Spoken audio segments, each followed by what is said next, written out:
Oi, oi! Boa tarde! Sejam bem-vindos a mais uma live aqui no canal da Pública Educacional e hoje com o tema Aluno Autista e as orientações do Conselho Nacional de Educação por meio do parecer número 50 de 2023. Sejam todos muito bem-vindos. Você que nos acompanha aqui no perfil da Pública Educacional sabe que o nosso objetivo é compartilhar a legislação educacional de uma maneira prática, objetiva, para que você, profissional da educação, possa atuar com mais segurança, com mais praticidade no seu dia a dia profissional. Então sejam todos muito bem-vindos, profissionais da educação.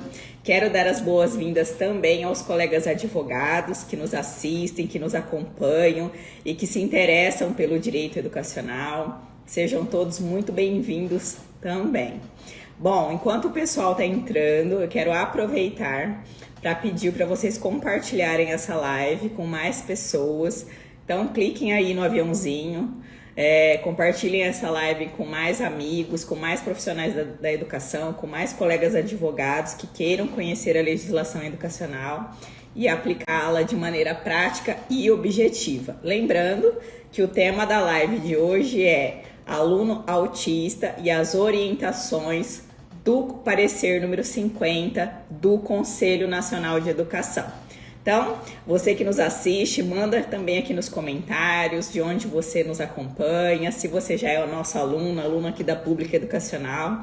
Eu sempre vejo aqui muitos alunos participando das lives e é muito interessante também, é muito gratificante ter vocês aqui, tá?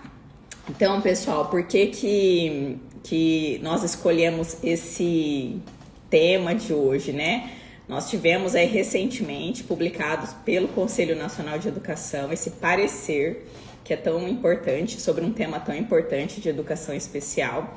Então eu resolvi aí, nessa sequência de lives que nós estamos fazendo aqui no perfil da Pública, falar um pouquinho desse tema e esclarecer alguns pontos que eu acho assim que são mais importantes em relação a esse tema do aluno autista, tá? Por quê?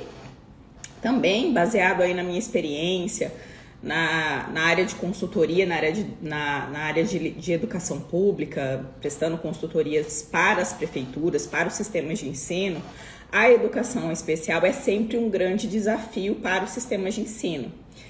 Então, nós temos sempre várias questões que envolvem a oferta de um atendimento educacional especializado para os alunos da educação especial, tá? Então, não é de hoje que nós temos aí grandes desafios na área da educação, na área da educação especial, dessa modalidade de ensino.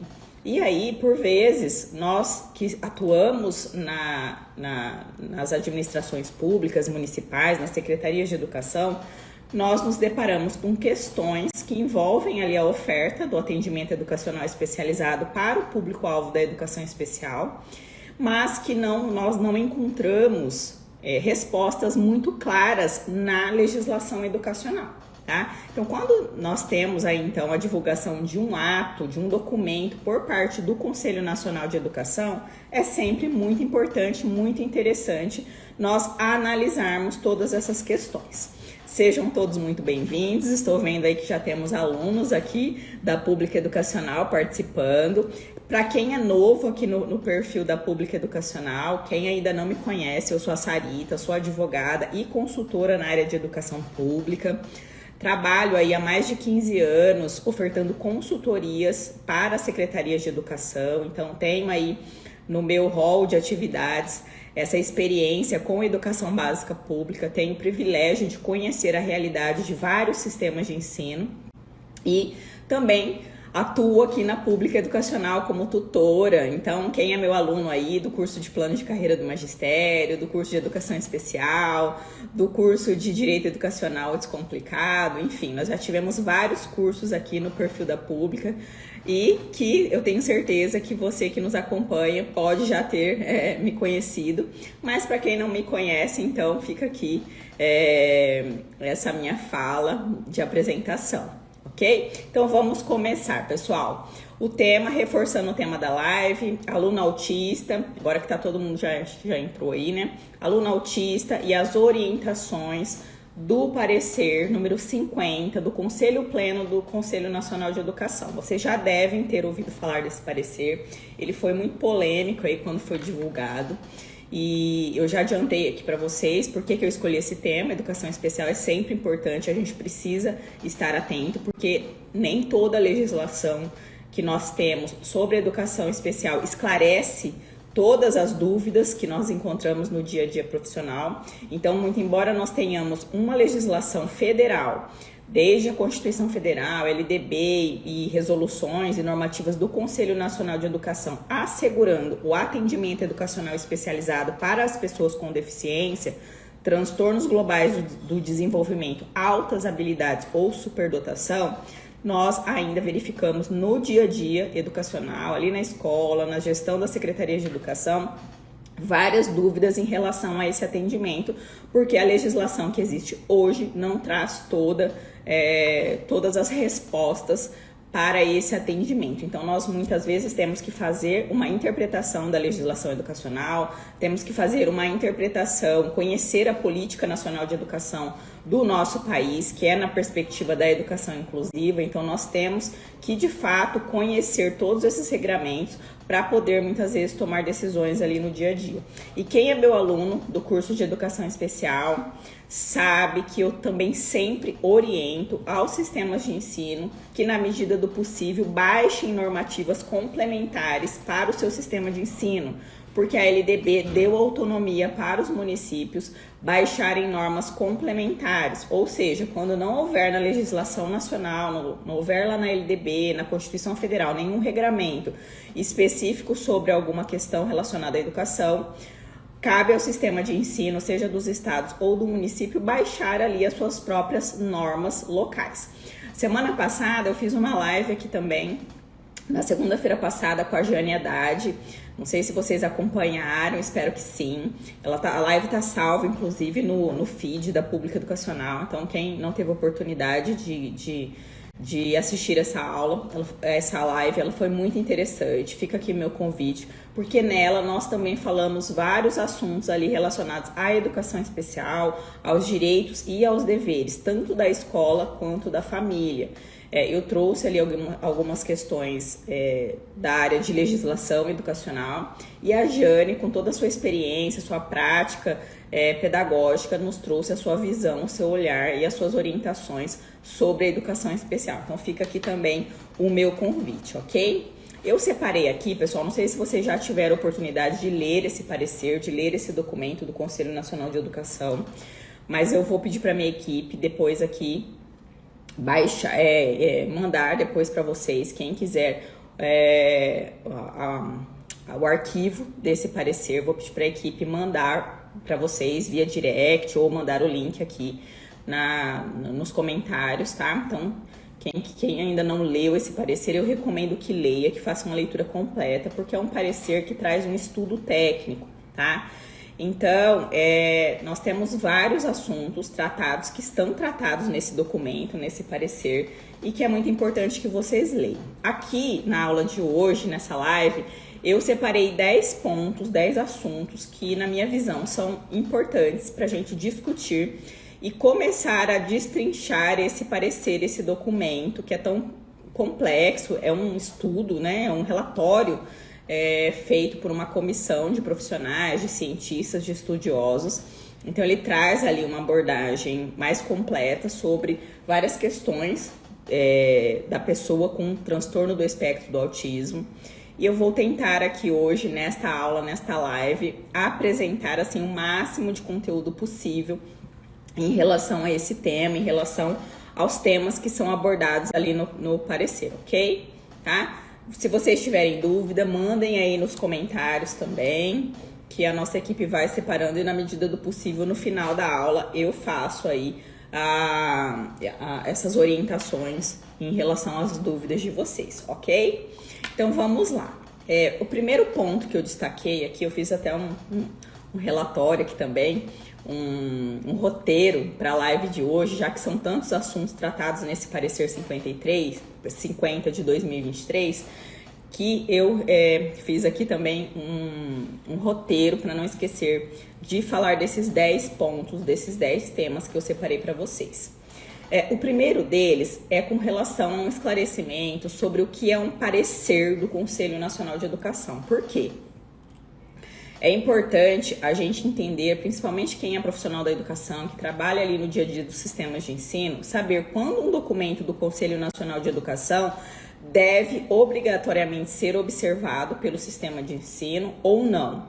Ou quando esse documento tem caráter apenas de orientação, ele surgiu de uma consulta ou de uma indicação de um conselheiro ali sobre determinado tema e foi discutido um assunto da área da educação e foi emitida ali uma opinião pelos membros do Conselho Nacional de Educação. O Conselho Nacional de Educação é o órgão normativo, deliberativo e consultivo do sistema de ensino brasileiro, do sistema educacional brasileiro. E ele, esse órgão, esse Conselho Nacional de Educação, ele é o responsável por atribuir e orientar todos os sistemas de ensino do nosso país. Ou seja, em cada estado do nosso país, os 26 estados mais o Distrito Federal, e todos aqueles sistemas municipais de ensino, ou seja, os mais de 5 mil municípios que nós temos no nosso país, são direcionados pelas diretrizes, pelas orientações do Conselho Nacional de Educação. Então, a gente tem uma legislação federal, temos LDB, temos as normas da Constituição Federal,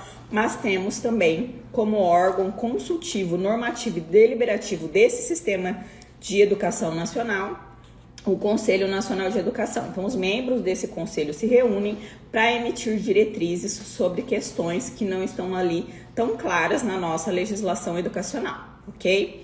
E a partir disso, o Conselho Nacional de Educação, de acordo com o regimento interno do Conselho Nacional de Educação, ele emite três documentos: as indicações, os pareceres e as resoluções, tá? As indicações, de acordo ali com o regimento interno do Conselho Nacional de Educação, são proposições feitas por um ou mais conselheiros membros ali do Conselho Nacional de Educação, que indicam ali um tema para estudo, enfim, para pesquisa, para orientações.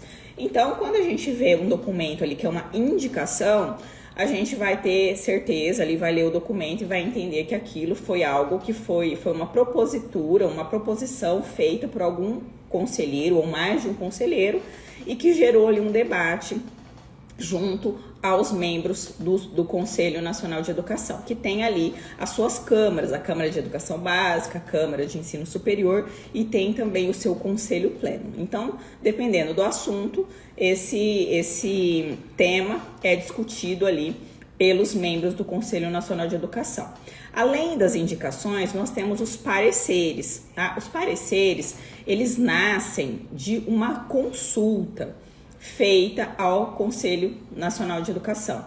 Então, existe ali algum debate, alguma dúvida em torno de algum tema, e aí, então, é feita uma consulta para se saber a opinião dos conselheiros, dos membros do Conselho Nacional de Educação. Então, o parecer número 50 de 2023 é, então, um ato deste tipo. Ele surgiu ali de uma consulta feita pela sociedade, por vários segmentos da sociedade, em relação ao atendimento de alunos autistas, tá? De alunos que estão aí nos sistemas de ensino de todo o país e que têm o transtorno do espectro do autismo. Os pareceres, de acordo com as normas do Conselho Nacional de Educação, têm caráter de orientação, tá? Então, houve ali uma dúvida de um determinado segmento da sociedade, enfim, essa consulta chegou ao Conselho Nacional de Educação e o Conselho Nacional de Educação, então, emite uma opinião, um parecer sobre aquele tema que foi apresentado pela sociedade, ok? Que é o caso do parecer número 50 de 2023. Mas por que eu estou dizendo isso? Porque, além das indicações e dos pareceres, o Conselho Nacional de Educação também emite resoluções, que é um outro tipo de ato derivado aí normalmente de um parecer. Então houve ali uma consulta e esse parecer, a partir desse estudo, dessa opinião do Conselho Nacional de Educação, o Conselho resolve emitir uma resolução. A resolução, sim, tem caráter normativo, e isso eu quero deixar bem claro aqui para vocês. Quando o Conselho Nacional de Educação emite uma resolução, o que a gente tem que entender enquanto profissionais que trabalham na área da educação? Que se tratam de normas a serem observadas por todos os demais sistemas de ensino do nosso país. Então, quando o Conselho Nacional de Educação emite uma resolução, a gente tem que ficar atento. Por quê? Porque essa resolução poderá ser cobrada dos órgãos aí, dos órgãos de fiscalização em relação ao cumprimento dessas normas, dessas diretrizes que foram emanadas pelo Conselho Nacional de Educação a partir de uma resolução, tá? Então, no caso hoje do parecer número 50 de 2023, que foi publicado pelo Conselho Pleno do Conselho Nacional de Educação, nós estamos falando de um documento que não tem caráter normativo, ou seja, ele não tem caráter obrigatório. Os sistemas de ensino não estão obrigados a observar todas as disposições que estão ali descritas, mas tão somente têm o dever de analisar essa opinião, esse parecer dos membros do Conselho Nacional de Educação, que servirão aí de base, de orientação para a atuação dos demais sistemas de ensino, ok? Então, os pareceres, como é o caso do parecer número 50 de 2023, não tem caráter normativo, mas apenas de orientação para todos os sistemas de ensino. O pessoal está falando que meu som está cortando. Será que... Eu vou pedir pro pessoal da minha equipe me dar um ok se está cortando ou não. Tá ok? Tudo ok? Tá perfeito, pessoal? Então pode ser que sejam aí seja a internet de vocês, tá? O pessoal aqui da minha equipe tá falando que tá tudo ok. Então esse é o primeiro ponto que eu quero destacar. Nós estamos falando aqui de um documento do Conselho Nacional de Educação que tem caráter de orientação e não de obrigatoriedade, ok? O segundo ponto que eu quero destacar é que este parecer do Conselho Nacional de Educação ainda não foi homologado, tá? Por quê? O que acontece? De acordo com o regimento interno do Conselho Nacional de Educação, todas as vezes que o Conselho emite uma deliberação, ele dá ali uma opinião sobre um determinado assunto, seja por meio de parecer ou de resolução, essa deliberação final do Conselho dos membros ali do Conselho Nacional de Educação, seja da Câmara de Educação Básica, da Câmara de Ensino Superior ou do próprio Conselho Pleno, elas precisam ser homologadas pelo Ministro de Educação para terem validade, tá? Eu vou até passar aqui para vocês, é o artigo 18, tá? Lá da portaria MEC 1306 de 1999, que traz o regimento interno do Conselho Nacional de Educação. Então, o artigo 18, ele fala dos 3 tipos de atos que são emitidos, 3 tipos de documentos que são emitidos pelo Conselho Nacional de Educação, indicação, parecer e resolução. E lá no seu parágrafo 2º do artigo 18 diz assim: as deliberações finais do Conselho Pleno e das câmaras, ou seja, da Câmara de Educação Básica ou da Câmara de Ensino Superior, do Conselho Nacional de Educação, dependem de homologação do Ministro de Estado da Educação, tá? E aí, o que eu quero dizer para vocês? O parecer número 50 de 2023, até a data de hoje, não foi homologado ainda, tá? Eu até fiz uma pesquisa rápida aqui, pedi pro pessoal da minha equipe verificar. O parecer número 50, ele é do dia 5, acho que é do dia 5 de... do dia 5 de dezembro de 2023. No entanto, ele foi publicado somente no dia 22 de janeiro, tá, de 2024. Tá? Então, embora seja um parecer de 2023, ali de dezembro, a sessão ocorreu no dia 5 de dezembro. A Deise tá falando aqui, hoje uma promotora me informou que necessita de homologação e que não tem validade. Justamente, Deise. o parecer ainda não foi homologado pelo ministro da Educação. Então, ele foi publicado no dia 22 de janeiro de 2024. A sessão aconteceu ali no comecinho de dezembro.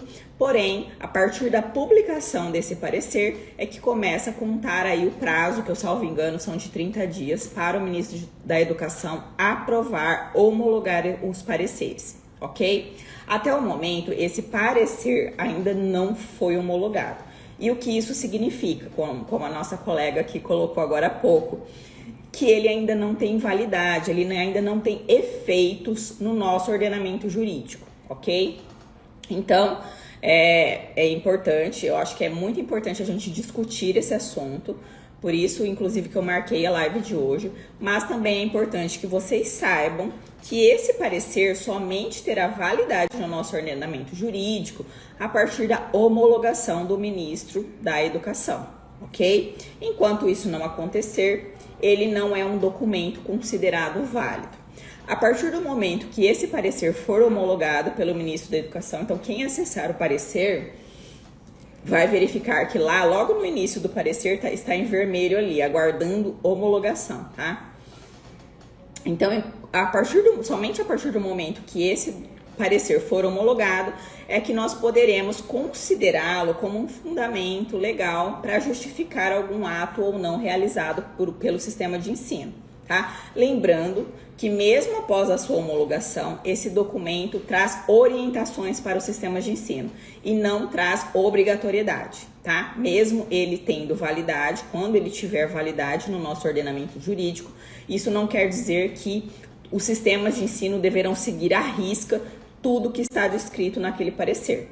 O parecer apenas servirá de base, de orientação para a atuação dos sistemas de ensino. Ah, Sarita, mas para que serve isso? Serve muito, tem muita importância, porque a partir do momento que um município, que um sistema de ensino ou um sistema de ensino do estado faça alguma regulamentação, alguma normativa ou tome alguma decisão ali no âmbito do seu sistema de ensino e seja questionado, ele pode fundamentar a sua atuação com base no parecer do Conselho Nacional de Educação. Então, esse documento serve de fundamento para as ações dos sistemas de ensino.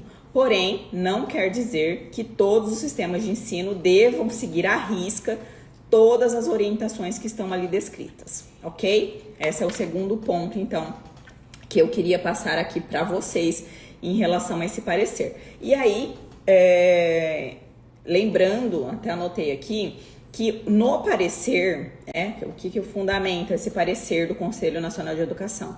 É o seu anexo. No anexo existe ali um relatório inicial dos membros do Conselho Nacional de Educação esclarecendo as dúvidas da comunidade, por que esse parecer foi originado. Então, em razão, obviamente, das inúmeras demandas que o sistema de ensino tem em relação à educação especial. Então, isso que gerou o parecer. E aí é esclarecido que foi designado uma comissão de educação especial no âmbito do Conselho Nacional de Educação, no começo de 2023, então existe já uma comissão ali formada para tratar sobre a educação especial, e essa comissão de educação especial é que trouxe outras pessoas, estudiosos, profissionais aí de várias áreas, especialistas, mestres, doutores em educação, e formou um grupo de trabalho para trazer essas orientações. Então, o parecer 50 de 2023, ele basicamente é um documento que ele traz ali no seu anexo um relatório técnico-científico com orientações para o atendimento de estudantes com transtorno do espectro do autismo, sejam nas escolas públicas quanto nas escolas particulares, nas escolas da rede privada, ok? Então, nós temos ali o comecinho do parecer, ele é aprovado que, na verdade, os conselheiros do Conselho Nacional de Educação aprovam esse estudo técnico, esse relatório técnico que foi feito por um grupo de trabalho. Então, o que é importante para a gente, o conhecimento que a gente tem que absorver ali, é justamente os dados que são trazidos nesse anexo, nesse relatório, nesse estudo técnico que foi feito por esse grupo de trabalho, ok? O terceiro ponto que eu anotei aqui para vocês, começando já aí fazendo uma análise desse parecer, desse documento, que ele traz informações que são muito importantes para o planejamento dos sistemas de ensino, das escolas. Por quê? Ele traz ali algumas orientações e dados sobre o número de pessoas com transtorno do espectro do autismo. E a primeira informação relevante que eu observei ali no parecer é que no nosso país, aqui no Brasil, somente estão sendo coletados dados no censo populacional que é realizado pelo IBGE, somente estão sendo coletados dados no censo do IBGE de pessoas com transtorno do espectro do autismo a partir do censo de 2020. Ou seja, pessoal, o nosso país ainda está muito atrás de outros países em relação a essa coleta de dados e informações, tá? Então, as informações que são trazidas nesse parecer, no parecer 50 de 2023, são informações fundamentadas em outros países. E aí, eu trago aqui para vocês alguns desses dados que estão ali no parecer, que consta o seguinte, que em 2023, de acordo com as pesquisas, o censo dos Estados Unidos, em 2023, que é o dado mais recente aí que foi divulgado no parecer, uma em cada 36 crianças até 8 anos de idade está sendo diagnosticada com TEA, tá? Com autismo, tá? E aí, o parecer traz os dados dos anos anteriores e a partir desses dados, a gente consegue enxergar e entender que tem havido um crescimento muito grande, tá? Então, ainda falando ali dos dados dos Estados Unidos, já que aqui no nosso país nós não temos dados tão atualizados, eu vou passar aqui para vocês. De acordo com os dados dos Estados Unidos, em 2004, era uma a cada 166 crianças de até 8 anos que era diagnosticada com autismo. Em 2012, uma em cada 88 crianças de até 8 anos de idade era diagnosticada com autismo. Em 2018, esse número passou de uma para cada 59 crianças diagnosticadas com autismo de até 8 anos de idade. Em 2020, esse número chegou a uma criança a cada 54 diagnosticada com autismo. E, então, temos o último dado, que é de 2023, de uma para cada 36 crianças diagnosticadas com autismo até os 8 anos de idade.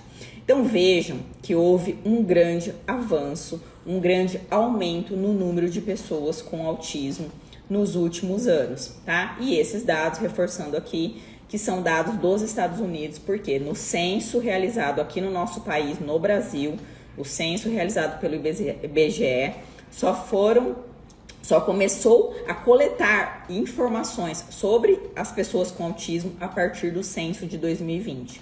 Então, nós ainda não temos esses parâmetros exatos em relação ao Brasil.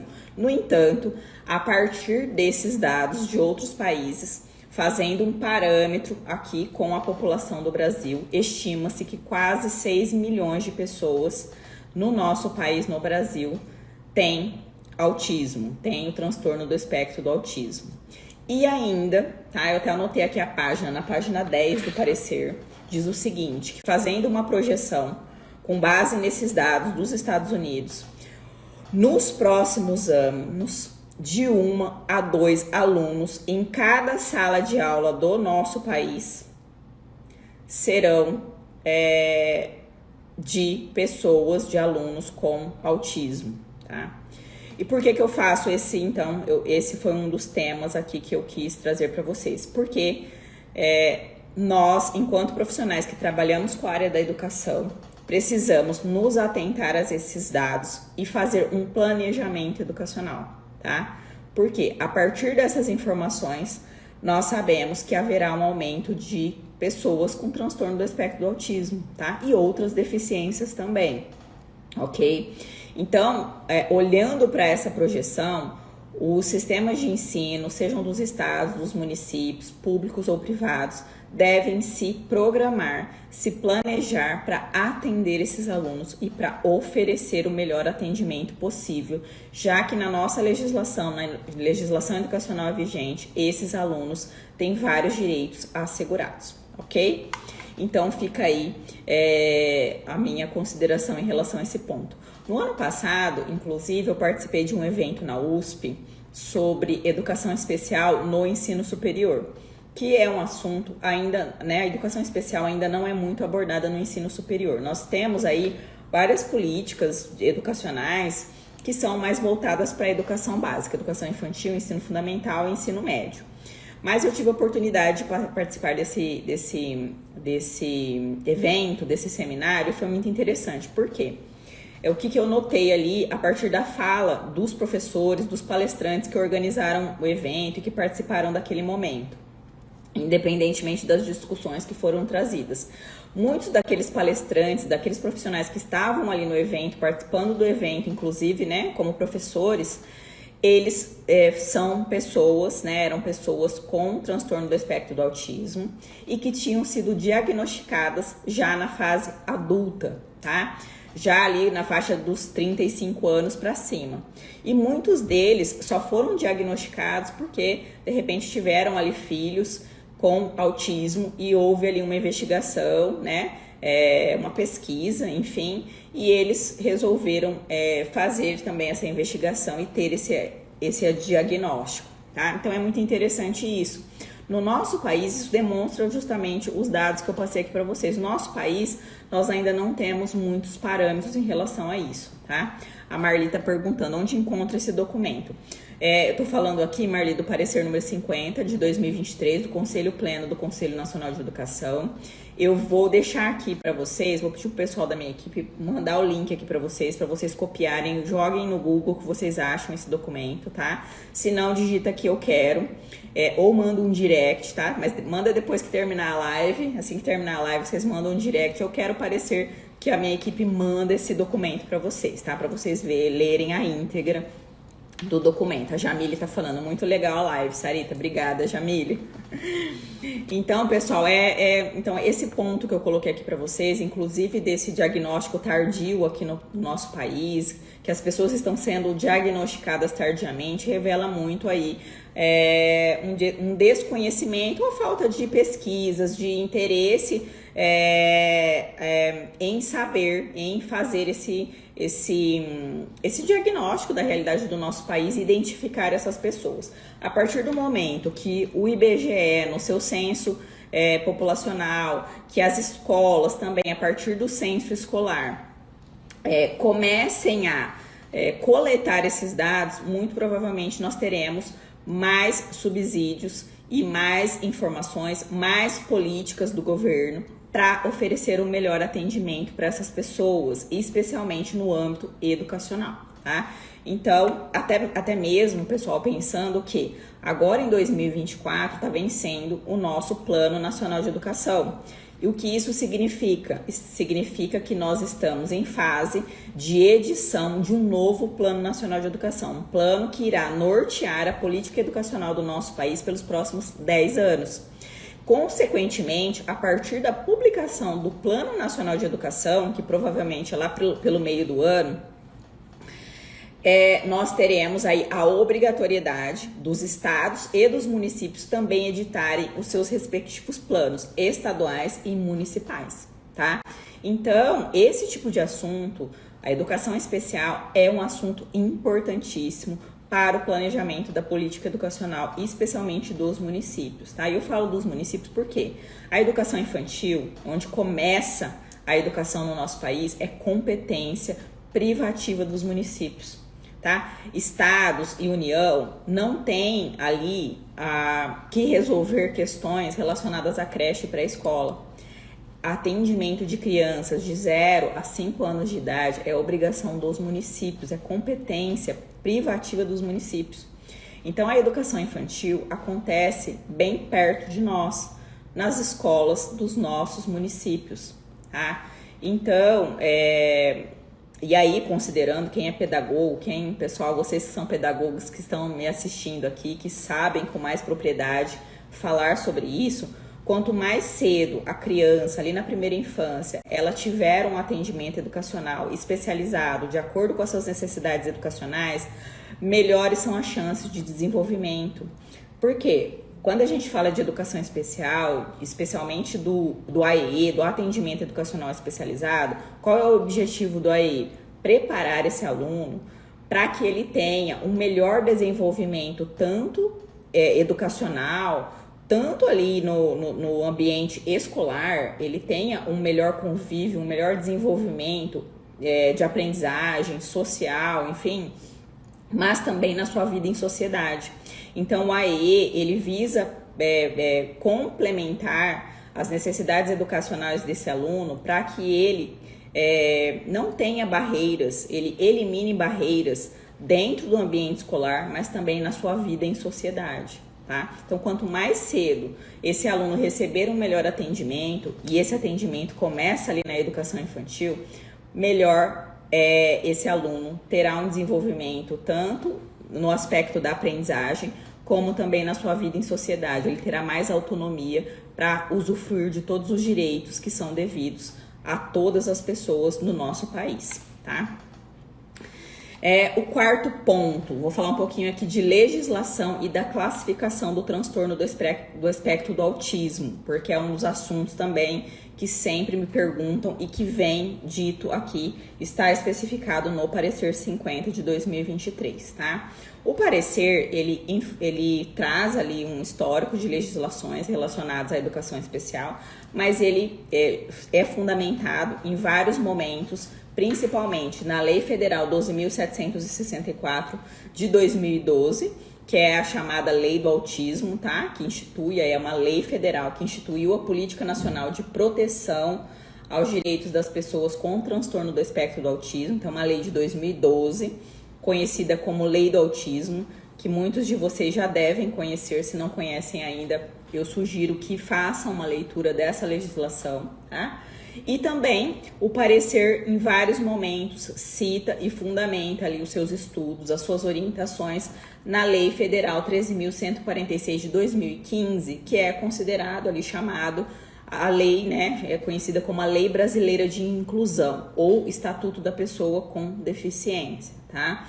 Especialmente lá no seu artigo 27, que diz, e aí falando da educação, já que o parecer é um parecer do Conselho Nacional de Educação, ele cita e fundamenta em várias questões ali na lei, né, nesse Estatuto da Pessoa com Deficiência. O artigo 27 diz o seguinte: a educação constitui direito da pessoa com deficiência, assegurados um sistema educacional inclusivo em todos os níveis e aprendizado ao longo de toda a vida, de forma a alcançar o máximo de desenvolvimento possível de seus talentos, habilidades físicas, sensoriais, intelectuais e sociais, segundo suas características, interesses e necessidades de aprendizagem, tá? Então, em vários momentos, o parecer 50 de 2023 fundamenta as suas ações, as suas orientações nessas duas leis federais, além de citar em vários momentos várias notas técnicas do MEC, principalmente aquela nota técnica de 2014, que traz orientações para a matrícula dos alunos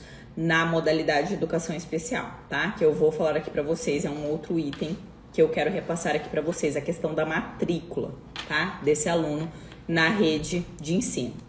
Mas antes, quero falar da caracterização do transtorno do espectro do autismo, tá? Quem é aluno do curso de educação especial, meu aluno do curso, sabe que lá a gente tem uma aula na qual eu trago para vocês, e aqui na live eu não consigo, né, passar slides, enfim, mostrar para vocês, mas eu vou tentar explicar da melhor maneira possível. Lá eu trago para vocês e mostro a classificação internacional de doenças, a CID. Sempre que a gente recebe um atestado médico, a gente vem lá escrito, não vem? CID, número tal. Por quê? Porque existe uma classificação de doenças e é uma classificação internacional que serve aí para diversos países. De acordo com a CID, o autismo está classificado no F84, que é essa classificação, é a CID-10, tá? E eu vou falar aqui para vocês da CID-10 e da CID-11, só para vocês entenderem, porque tem uma mudança aí nas nomenclaturas. Toda a nossa legislação que existe hoje, inclusive as resoluções do Conselho Nacional de Educação. Nós temos a resolução número 4 de 2009, que é aquela resolução que é específica para o AIE, o atendimento de alunos na educação especial. Elas falam que quem é o público-alvo da educação especial? As pessoas com deficiência, né? Os alunos com deficiência, alunos com transtornos globais do desenvolvimento, TGD, e os alunos com altas habilidades ou superdotação, tá? E aí, dentro ali dos transtornos globais do desenvolvimento, nós tínhamos ali as pessoas com autismo, os alunos com autismo, ok? No entanto, foi já publicado internacionalmente a CID-11, tá? Essa CID, ela está válida desde 2022 e ela traz uma nova classificação, uma nova denominação. O TGD, o Transtornos Globais do Desenvolvimento, foi abolido e incluiu-se dentro do transtorno do espectro do autismo vários tipos de transtornos do desenvolvimento, tá? No entanto, e aí o parecer 50 de 2023 cita essa questão para classificar e denominar ali as pessoas com autismo, cita ainda a CID-10 e diz o seguinte, que ela ainda está válida aqui no Brasil. Então, muito embora eu tenha dito para vocês que a CID-11 já está vigente, ainda no nosso país ela não foi traduzida completamente. Então, tem se utilizado aqui no Brasil ainda ali a classificação prevista na CID-10, que envolve ali, né, que entende que o transtorno do espectro do autismo está inserido no TGD, nos transtornos globais do desenvolvimento. No entanto, em vários outros documentos, como no DSM, que é o Manual de Diagnóstico Estatístico de Transtornos Mentais, que é um documento da Associação de Psiquiatria Americana, que também é parâmetro aí para a comunidade da saúde, para os profissionais da área da saúde e para a classificação internacional de doenças, existe aí também essa possibilidade, essa previsão de que o TEA, o transtorno do espectro do autismo, englobará todos os transtornos do desenvolvimento, tá? E por que eu estou dizendo isso? Porque pode ser que por exemplo, neste parecer 50 de 2023, ele ainda cita a CID-10. No entanto, na política estadual de educação aqui do estado de São Paulo, eu sou de São Paulo,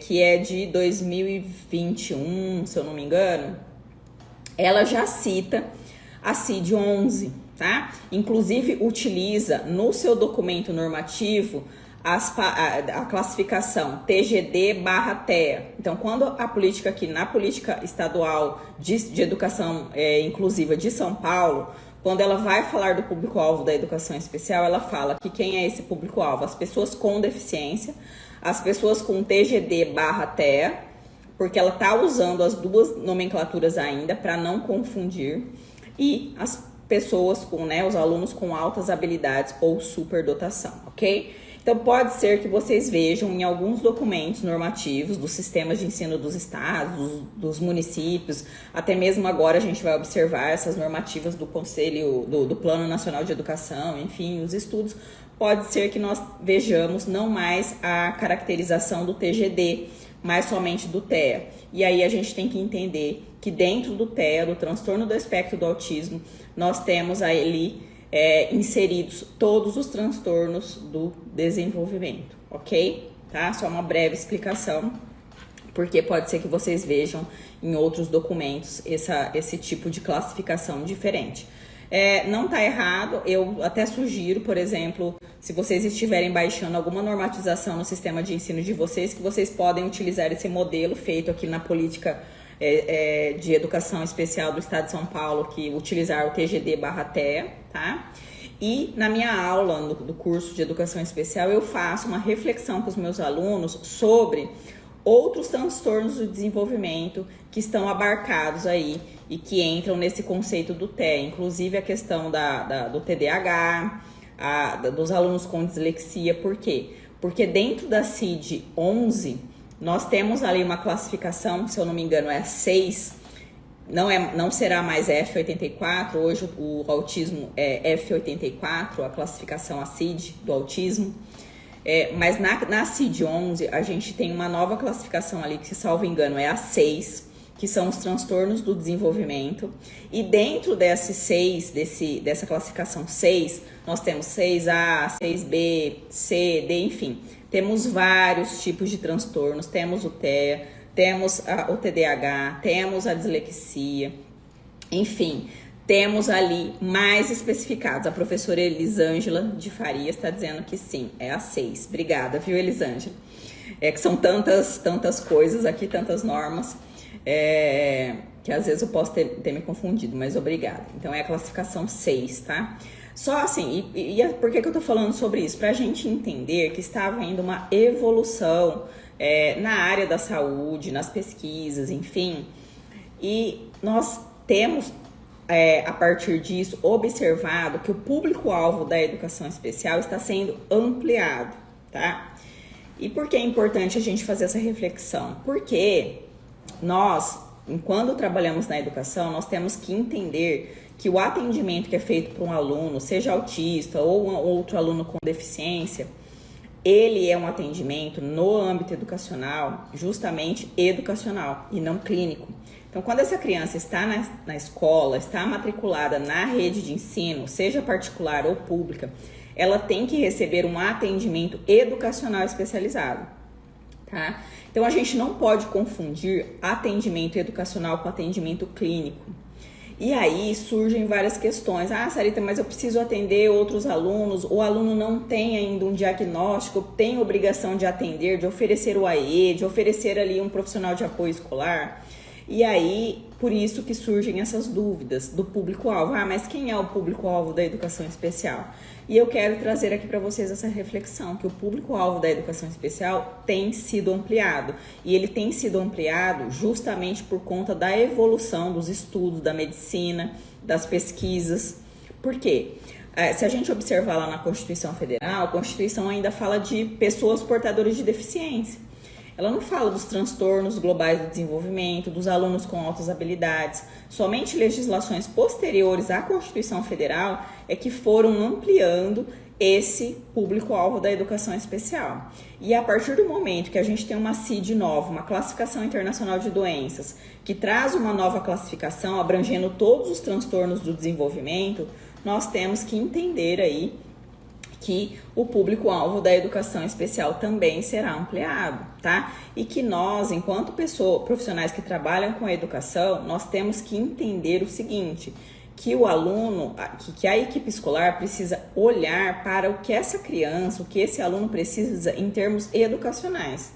E a partir disso, traçar o seu atendimento, independentemente de outros tratamentos clínicos na área da saúde que essa criança, que esse aluno tenha que fazer, tá?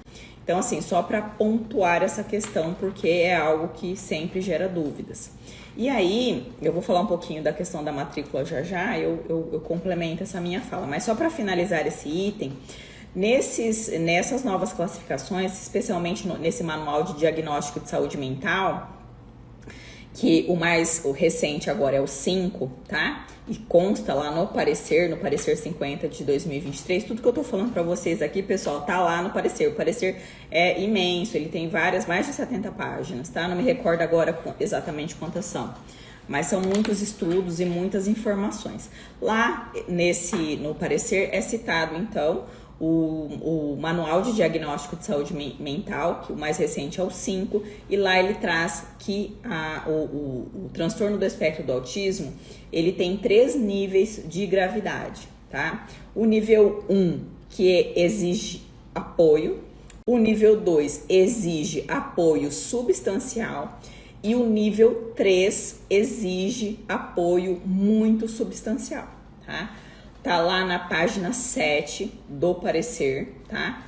Eu tô citando aqui algumas páginas para vocês, até para orientar aí e facilitar o estudo, porque é importante que vocês vejam, lá na página 7 tem um quadro, então, que foi anexado de um determinado estudo, tá? Não vou ficar citando aqui nomes de autores e pareceres, que a gente não tem nem tempo para isso, mas tá lá no parecer 50/2023, na página 7, que tem uma tabelinha com essa classificação. desses 3 níveis, nível 1, 2 e 3, que são os níveis de gravidade do transtorno do espectro do autismo. E para cada um desses níveis é feito ali uma descrição com a comunicação social e os comportamentos, estou lendo aqui para vocês, desculpa ter saído da tela aqui, comportamentos restritos, repetitivos, perdão, não, gente, tá tão pequenininho aqui, a idade tá chegando, viu? Comportamentos restritos e repetitivos, tá? A idade tá chegando, não consegui enxergar, tá? Mas eu sugiro, recomendo que vocês vejam, então, lá na página 7 tem essa tabelinha para a gente entender esses níveis aí, então, de gravidade do autismo, que segundo o parecer, segundo o estudo que foi anexado no parecer do Conselho Nacional de Educação, são esses 3 níveis de gravidade, ok? E aí, então, eu passo para o 5º ponto, que eu separei aqui de temas que estão relacionados, estão citados no parecer 50 de 2023, que é a questão da matrícula, tá? A partir lá da página 5 do parecer, começa-se a discutir sobre o direito de matrícula do estudante com transtorno do espectro do autismo, tá? Quem tem direito, então, a ser matriculado na modalidade de educação especial por ser considerado autismo, precisa de diagnóstico clínico? Precisa de laudo? E aí vem a minha resposta: não. O próprio parecer 50 de 2023, que é o documento mais recente aí falando sobre educação especial, muito embora não esteja homologado, mas que traz ali orientações e traz estudos sobre esse tema, cita justamente a nota técnica do MEC número 4 de 2014, tá? Que é a nota técnica que traz orientações para os sistemas de ensino fazerem a matrícula de alunos no censo escolar, para fazer o registro dos alunos com deficiência, transtornos globais do desenvolvimento, altas habilidades ou superdotação. Então, para fins de matrícula no sistema educacional do nosso país, inclusive para fins de censo escolar, o parecer 50 de 2023 reconhece as orientações da nota técnica número 4 de 2014, no sentido de que não precisa de laudo clínico para matricular o aluno na modalidade de educação especial e oferecer o atendimento educacional especializado. Ressalta que o laudo médico, o laudo clínico, o atestado médico, ele é um documento complementar ao estudo de caso, ao plano de atendimento do aluno, mas não é um documento obrigatório, tá? E por que é importante a gente reforçar isso? Eu já venho falando aqui, quem me acompanha aqui no perfil da Pública Educacional, ou que é nosso aluno, sabe que há muitos anos a gente vem com esse entendimento, no sentido de que o aluno, ele não pode deixar de receber o atendimento educacional especializado de acordo com as suas necessidades. Então, a equipe escolar identifica que essa criança precisa de um atendimento complementar no contraturno. Essa criança não pode deixar de receber esse atendimento complementar, esse AE, diante da inexistência de um laudo clínico, de um laudo médico, dizendo que ela tem ali uma determinada doença, um determinado CID, ok? E é muito bom a gente reforçar isso, porque esse parecer, como eu disse anteriormente, embora ele não esteja homologado, é um parecer que traz ali um estudo e ele reforça a nota técnica do MEC número 4 de 2014, tá? E se a gente pensar, inclusive eu conversei com a Jane Haddad na live da semana passada, que foi uma live sobre educação especial, nós falamos sobre isso, da dificuldade de se ter um diagnóstico antes dos 8 anos de idade.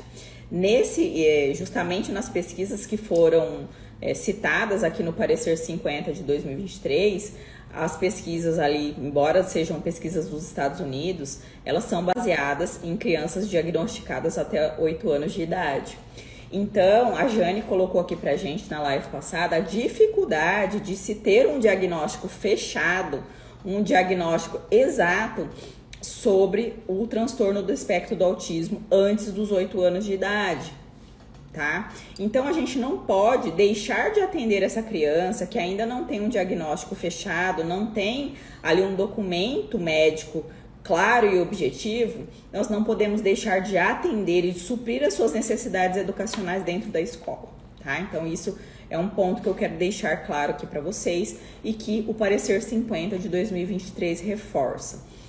Vale a nota técnica do MEC número 4 de 2014, que é aquela nota técnica que traz orientações para os sistemas de ensino efetuarem a matrícula dos alunos na modalidade de educação especial, inclusive para fins de censo escolar. Então, não precisa de laudo clínico, não precisa de laudo médico para atender essa criança, ok? Sexto item que eu anotei aqui para vocês. Deixa eu tomar um... Tudo certo até aqui, pessoal? O pessoal tá mandando aí que quer o parecer. Minha equipe vai mandar para vocês depois, tá? Sexto item que eu anotei aqui pra gente conversar. Ainda falando sobre permanência, acesso e permanência. Então, eu disse que a questão do acesso, a criança tem direito ao atendimento educacional especializado, independentemente de laudo clínico. E a questão da permanência, né, também. Essa criança tem direito de usufruir todos os benefícios previstos na nossa legislação. Quais são? No âmbito aí do sistema educacional público, nós temos as diretrizes do Conselho Nacional de Educação número 4 de 2009, que fala do AEE, que é aquele atendimento educacional especializado realizado no contraturno escolar.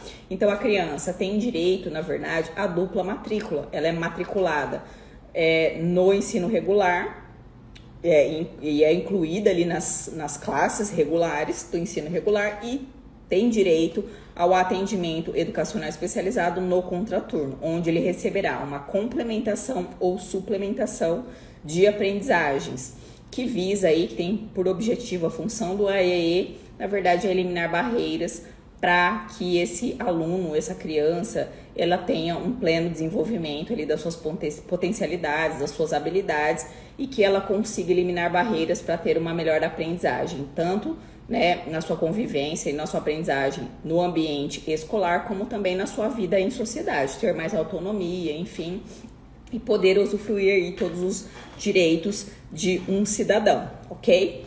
Então, é isso que diz a nossa legislação. Ah, Sarita, mas o pessoal me pergunta da rede privada. Ah, Sarita, mas na rede privada, essa criança tem direito ao AE?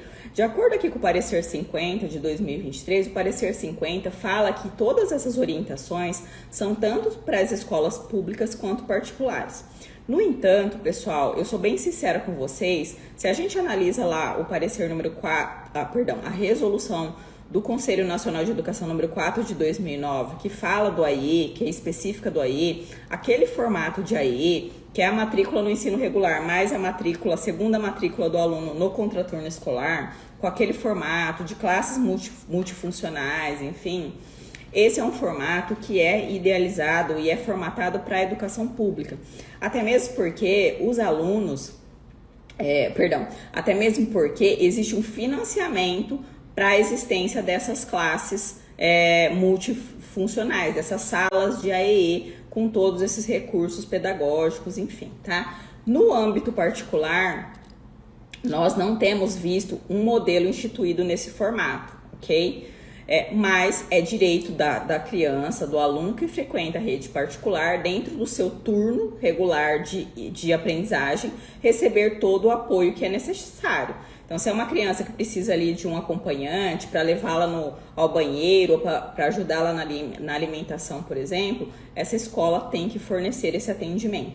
E aí eu entro no sexto ponto, que é o ponto aqui da questão da prioridade de matrícula, de atendimento e da impossibilidade de se cobrar valores adicionais para atender essas crianças, tá? E aqui eu estou me referindo à rede particular.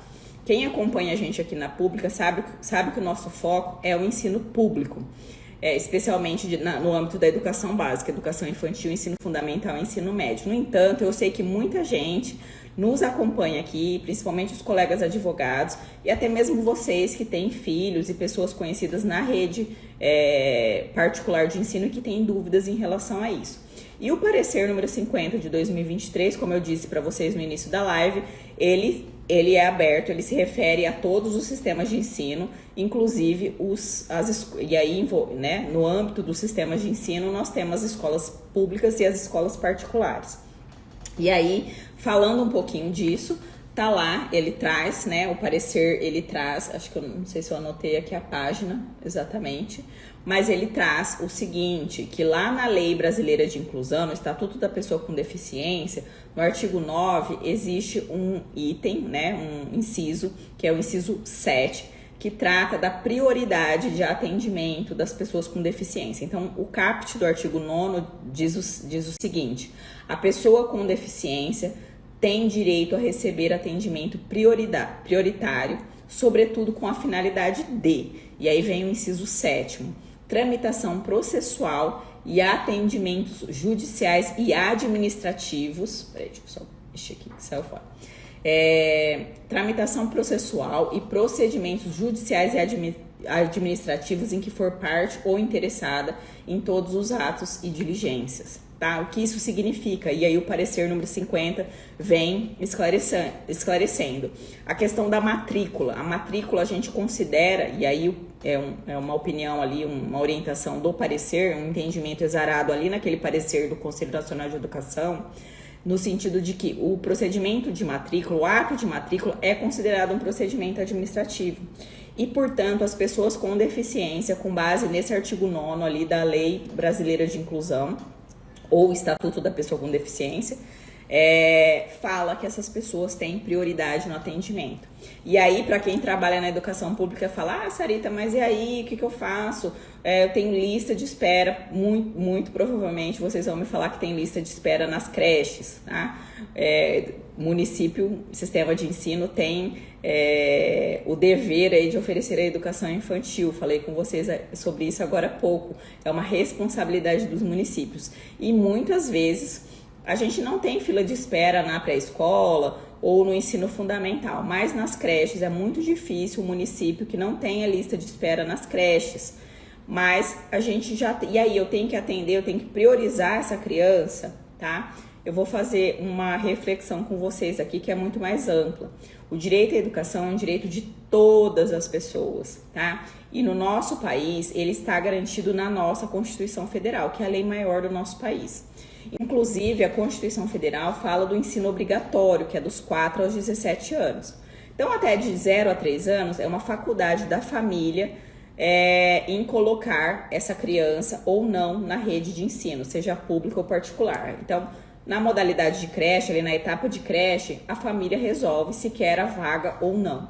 Mas a partir do momento que a família, ela deseja essa vaga e ela faz o pedido de matrícula, é direito da criança receber esse atendimento. Inclusive, recentemente o Supremo Tribunal Federal pacificou essa questão, dizendo que, olha, não tem desculpa para isso, não adianta alegar que não tem vaga para todo mundo. A partir do momento que essa criança exige a matrícula, ela tem direito de ser matriculada. Então, eu vou muito mais além.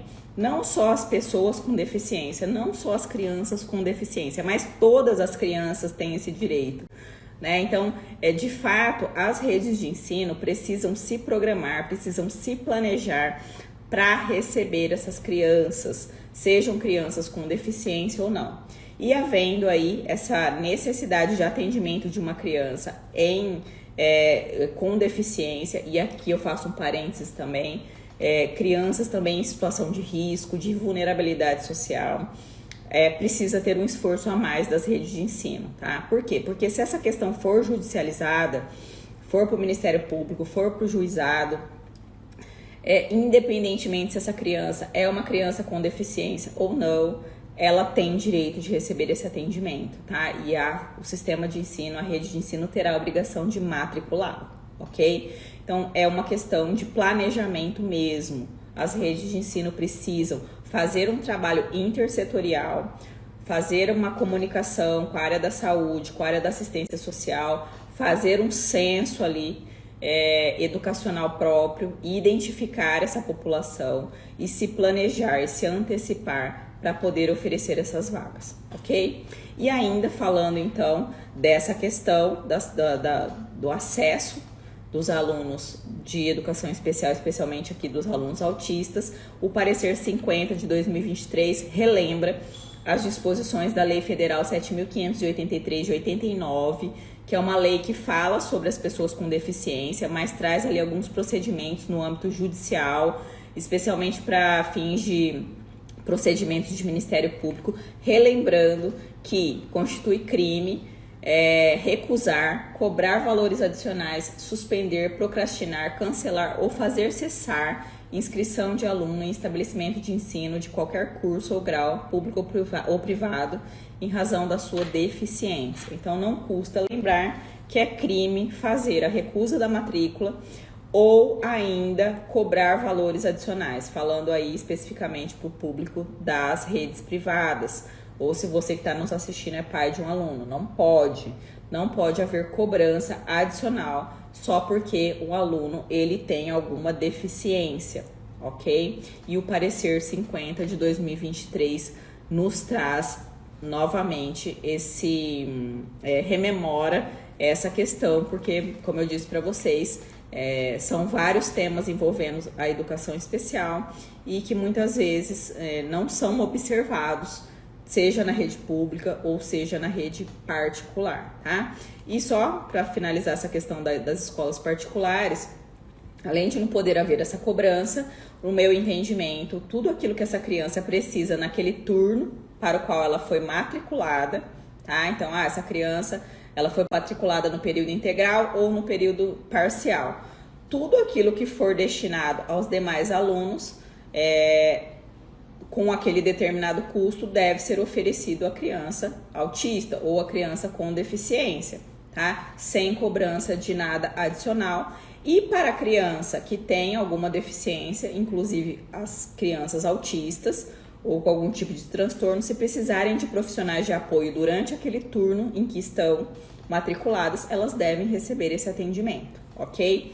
O que eu entendo que não existe com tanta clareza regulamentado e para as instituições privadas é esse formato de AEE que é previsto, que é direito e é formatado nas escolas públicas, que é o AEE que é feito nas salas de recursos multifuncionais, que a criança frequenta o turno regular, onde ela é incluída, depois ela frequenta o AEE, a menos, obviamente, que essa escola particular ofereça esse serviço, tá? Que é um serviço diferente, tá? Que, a meu ver, aí seria um serviço realmente diferenciado, no qual a criança estará matriculada em um período integral e não parcial e será remunerada, né? A escola irá cobrar um valor por esse atendimento integral e não parcial, ok? Então, acho que aí a gente tem que fazer essa diferenciação.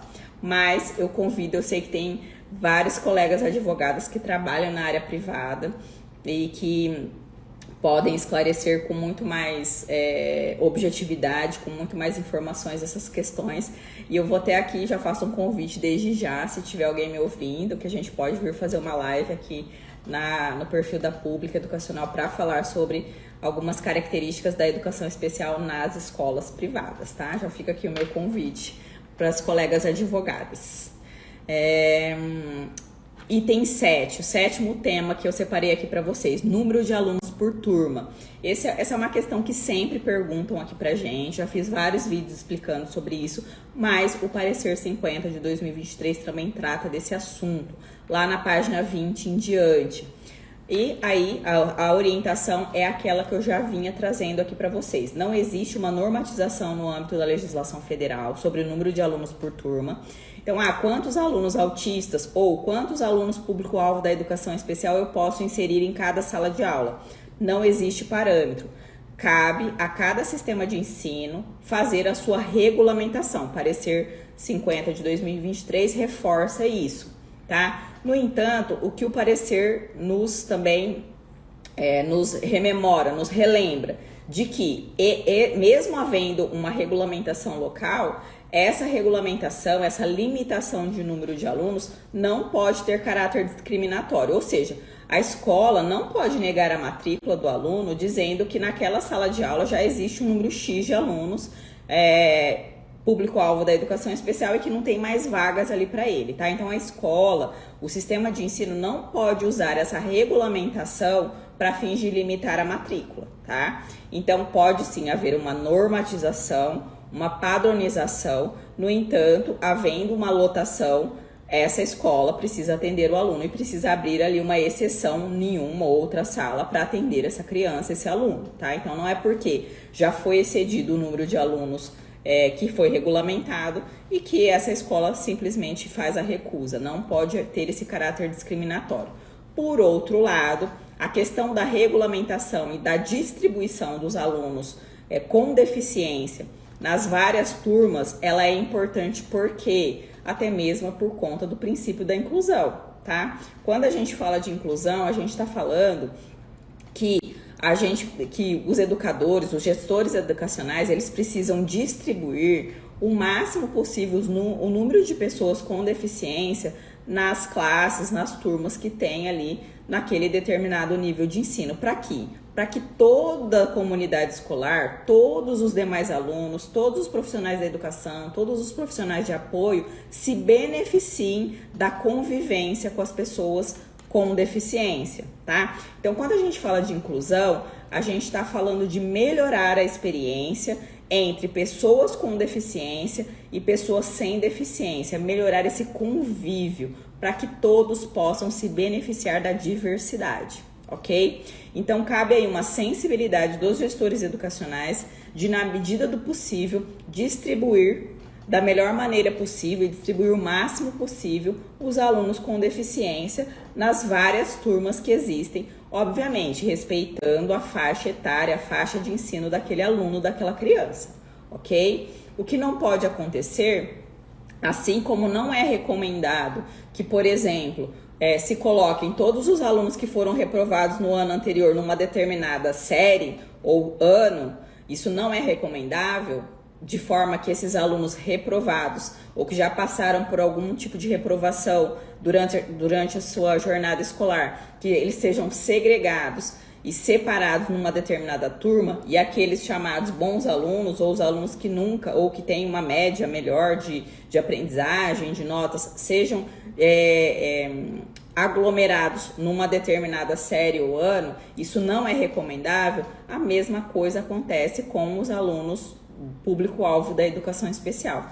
Não é recomendável, inclusive é discriminatório, considerando a política nacional de educação inclusiva que vigora no nosso país, não é recomendável que essas crianças sejam aglomeradas numa determinada classe ou turma, tá? Já que nós, a partir desses princípios da inclusão, sabemos que não devem existir classes especiais. Então, justamente, o princípio da inclusão é que essas crianças, que esses alunos sejam distribuídos nas várias classes e turmas, obviamente respeitando-se a sua faixa etária, o seu nível de ensino e de aprendizagem. E aí fica o meu alerta, principalmente para os gestores educacionais, em ter essa sensibilidade, ok? Item 8, tá? Aqui que eu separei para vocês, que é citado no parecer 50 também. A questão dos planos de atendimento do aluno autista. E isso vale não só para os alunos com TEA, mas também para todos os alunos público-alvo da educação especial. O parecer 50 ressalta a necessidade da existência de 2 documentos, de 2 planos. O primeiro documento é o plano educacional individualizado do aluno e o segundo, eu vou explicar essa questão da nomenclatura aqui para vocês. E o segundo documento, que é o plano de AEE, tá? Então, nós temos aí, reforçados no parecer número 50, a partir ali, até anotei a página para vocês, na página 26, a importância desses 2 planos, tá? O plano educacional individualizado, chamado de PEI, ou PAI, plano de atendimento individualizado, não importa a nomenclatura, e isso o parecer 50 também nos traz, que independentemente da nomenclatura utilizada pelo sistema de ensino, o importante é que se tenha um plano individualizado e um plano de AE, tá? Então, independente de nomenclatura, precisa ter o documento ou planejamento. E cada sistema de ensino pode usar a sua denominação, a sua nomenclatura. Para esse primeiro documento, que é o plano individual, o que é importante? Ele seria um documento mais completo, tá? Um documento no qual analisa ali várias questões relacionadas à inserção desse aluno dentro do ambiente escolar, a sua idade, o seu grau de desenvolvimento, a sua turma, a carga horária que esse aluno irá frequentar no turno regular, a carga horária que esse aluno, por exemplo, irá frequentar no AEE, o seu próprio direito do atendimento educacional especializado. Enfim, seria um documento mais completo relacionado a toda a sua passagem ali, todas as suas formas de aprendizagem e possibilidades de desenvolvimento dentro do ambiente escolar, de acordo com as suas necessidades individuais, tá? E considerando aqui as necessidades educacionais. Já o plano de AEE é um plano específico para o atendimento desse aluno no contraturno escolar, lá na classe de recursos multifuncionais, um plano mais específico para essa complementação ou suplementação que é feita no contraturno. Inclusive no primeiro plano, no plano individual, é importante também prever essa interação, essa conexão entre os profissionais que atendem um aluno no AEE e os profissionais que atendem um aluno no ensino regular, tá? Então ele seria um plano mais completo, porém voltado à individualidade, às necessidades individuais do aluno. E o plano de AEE, um plano mais específico para quais atividades, quais metas, quais objetivos que deverão ser atingidos por esse aluno durante ali o período que ele está no AEE. Então, quais são os objetivos? Tá? Lembrando que na nossa legislação há uma diferença de complementação e suplementação. Quando a gente está falando do AEE complementar, a gente está se referindo ao aluno com deficiência ou o aluno com o TGD ou TE. E quando a gente está falando de suplementação no AEE, a gente está falando do aluno com altas habilidades ou superdotação. Tá? No primeiro caso, o aluno que tem uma deficiência, que tem um transtorno do desenvolvimento, que ele não consegue eliminar todas as barreiras ali no seu turno regular, ele precisa e não consegue talvez atingir os mesmos objetivos de aprendizagem que os demais alunos, mas ele tem potencial de aprendizagem de acordo com as suas, com a sua deficiência, com o seu transtorno. Ele tem condições de atingir de acordo com o planejamento que foi feito, e isso irá ser melhorado, será complementado no AEE, tá? Então, o AEE virá para complementar as suas aprendizagens, complementar a sua formação, eliminar barreiras para que esse aluno tenha um melhor desenvolvimento no turno regular e também na sua vida fora da escola, tá? Na sua vida em sociedade. E no caso dos alunos com altas habilidades ou superdotação, que é aquele aluno que tem alguma habilidade, tá? A mais, tá? A gente não fala, inclusive eu fiz um vídeo essa semana, não sei se o pessoal já soltou aqui no canal da Pública, explicando essa questão das altas habilidades ou superdotação, porque nós também temos um novo parecer do Conselho Nacional de Educação sobre os alunos com altas habilidades ou superdotação, que é o parecer número 51 de 2023, tá? Porque eu também quero fazer aqui uma live para vocês sobre esse tema, tá? Então, a importância, o parecer número 50 ressalta a importância desses dois instrumentos. No caso dos alunos com altas habilidades ou superdotação, ele terá uma suplementação das suas aprendizagens. O aluno que tem uma habilidade em determinada área do conhecimento, ali no turno regular, ele não tem condições de suprir todas essas as suas necessidades educacionais, então no contraturno ele terá esse atendimento suplementar para potencializar, com o objetivo de potencializar as suas habilidades em determinada área do conhecimento, tá? Lembrando, mais uma vez, que esse público de alunos com altas habilidades ou superdotação, a gente não está falando só das pessoas consideradas com algum grau de genialidade, mas qualquer aluno, qualquer pessoa que tem uma habilidade a mais, uma habilidade superior em determinada área do conhecimento se comparada aos demais alunos, tá? E o parecer número 51 fala muito disso, tá? Eu quero fazer uma live aqui para vocês sobre esse assunto também, tá?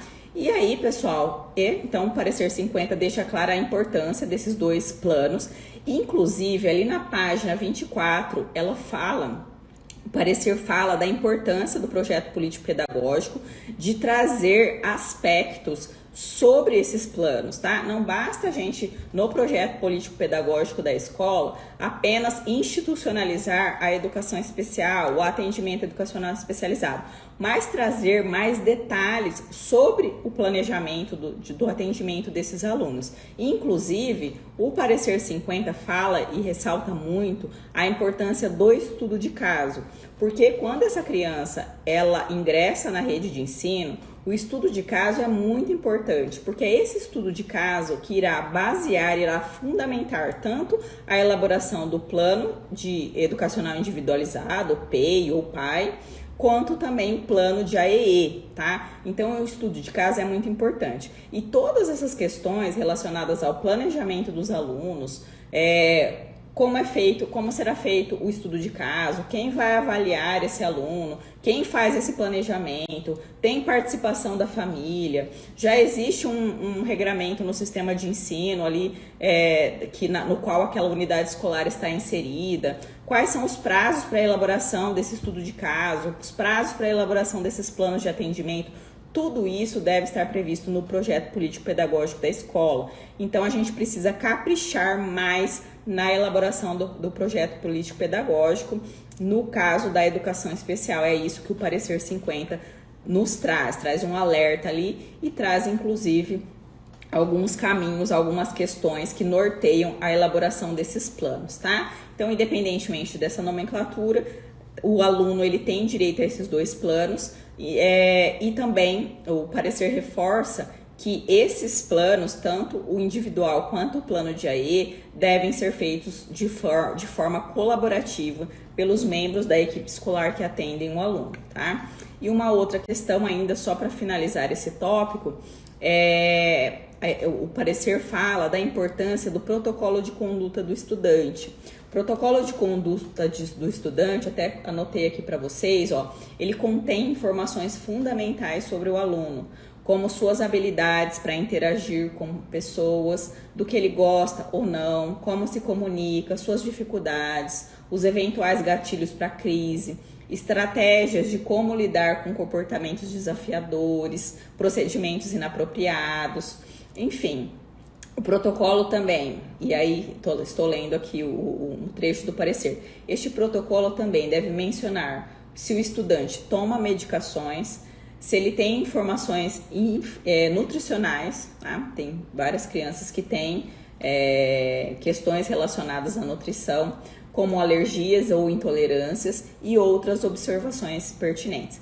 Então, o parecer 50, ele ressalta a importância desse protocolo de conduta do estudante, que basicamente é fornecido, é elaborado em conjunto com a família. A família conhece essas características e a partir desse protocolo de conduta do estudante é feito o estudo de caso e a partir do estudo de caso é feito tanto o plano de educacional individual do aluno, como o seu plano de AE, nos quais constarão ali todas as metas, estratégias de atendimento para esse aluno no decorrer do ano letivo, ok? Então, vale aqui a leitura, inclusive na página 28 do parecer 50, consta um quadro comparativo entre o que deve constar no plano de atendimento educacional individual, PEI ou PAI, quanto no plano de AEE, no plano do atendimento educacional especializado, que é aquele realizado no contraturno.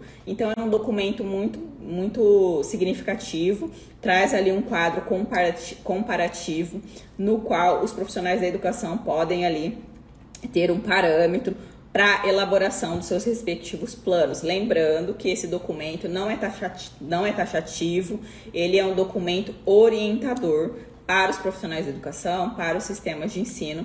Lembrando que nem mesmo como parecer ele ainda está homologado, tá? Mas vale a leitura, vale o estudo, a reflexão para vocês, profissionais da educação. Inclusive, pode ser objeto aí de estudo numa HTPC, num horário de trabalho pedagógico, de debate, de reflexão, para que vocês montem um modelo que seja adequado à realidade de vocês, um modelo de plano de atendimento individual e um plano de AEE, ok? Item 9, tá? Que eu separei aqui do parecer, que é o 9º assunto, que é um assunto um tanto quanto polêmico, tá? Que é a questão das práticas baseadas em evidências. Quando foi publicado o parecer número 50, ali em janeiro desse ano, houve muitas críticas ao seu conteúdo, ao conteúdo desse relatório, principalmente em relação a essa questão das práticas baseadas em evidências, as PBS, tá? Por quê? Porque o parecer, dentro desse estudo, dentro desse relatório, traz ali a indicação de basicamente 28 tipos, 28 práticas que deveriam ou poderiam ser utilizadas pelos profissionais da educação no âmbito escolar para melhorar o desenvolvimento dos alunos autistas. E qual é o problema disso, tá? Começando por uma análise desse item ali do parecer, o parecer diz o seguinte, que de acordo com os estudos que foram efetuados, ao longo da vida, uma pessoa com autismo, ela passa, em média, por cerca de 15 tratamentos.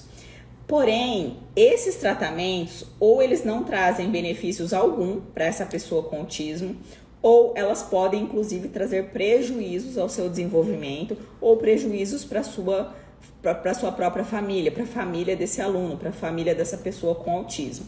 A partir disso, e segundo estudos que são realizados principalmente por profissionais da área da saúde, especialmente médicos e psicólogos, foram feitos estudos que trouxeram então esse conceito de práticas baseadas em evidências, que eu vou ler um trecho aqui para vocês, eu não quero nem correr o risco de falar besteira, então eu trouxe aqui um trecho do parecer para a gente refletir sobre essa questão, tá? O que seriam essas práticas baseadas em evidências?